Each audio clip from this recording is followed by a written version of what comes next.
Now we come to the third pillar of Islam, to give zakat. Zakah.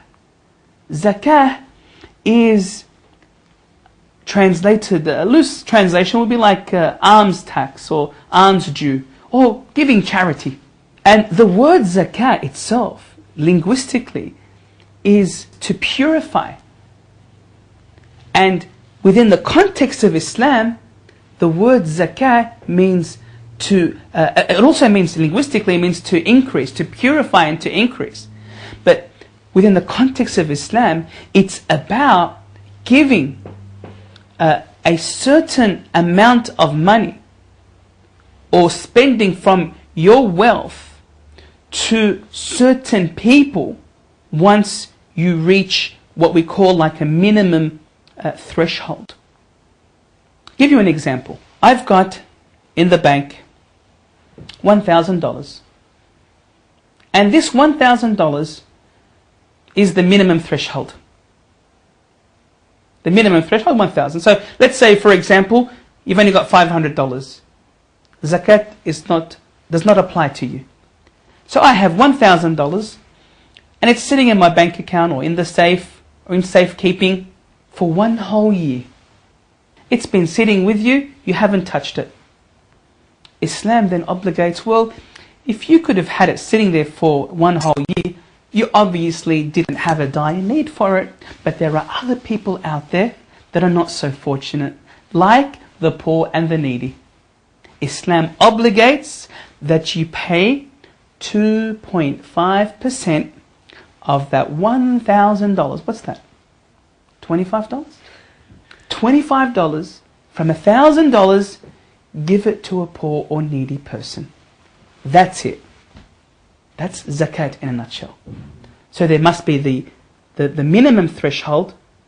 There must be also, it's only 1 year that has passed, a whole year, and it's usually a lunar year. And a lunar year, because the Muslim calendar is based on the cycle of the moon. You'll find that the lunar year as opposed to, or a lunar calendar, as opposed to the Gregorian calendar, there's about 10 days difference. Every 355 days, you look at your bank account, how much have I got? I've got the minimum threshold, so you give 2.5% on that entire amount, including the 1,000. You could have 20,000. Now again, if you start to go 20,000 and 2.5%, you find that it's really insignificant. But who is benefiting? You have the poor and the needy. When the poor and the needy are benefiting, what does that mean for society? It means that less theft. You're not going to have a lot of theft because everyone's doing well and they're happy. It means that there's going to be love between the rich and the poor. There's not going to be this despising. It means that there is this cooperation and there is this coherence within a society. And you know what? This is, I know in Australia we have the Centrelink. We used to call it the Social Security Office. Yeah, social welfare, social security. This is an Islamic concept. Baytul Mal. And what it was, it's an office. At the time of the Prophet ﷺ, or during the history of Islam, a house, an office where Muslims would come to and pay their zakat there.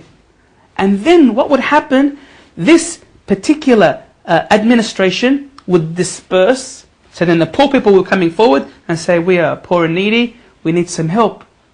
So what do we have? We have the administration, the zakat, Baytul Mal, the house of wealth, giving to the poor and to the needy. And that's exactly what's happening now.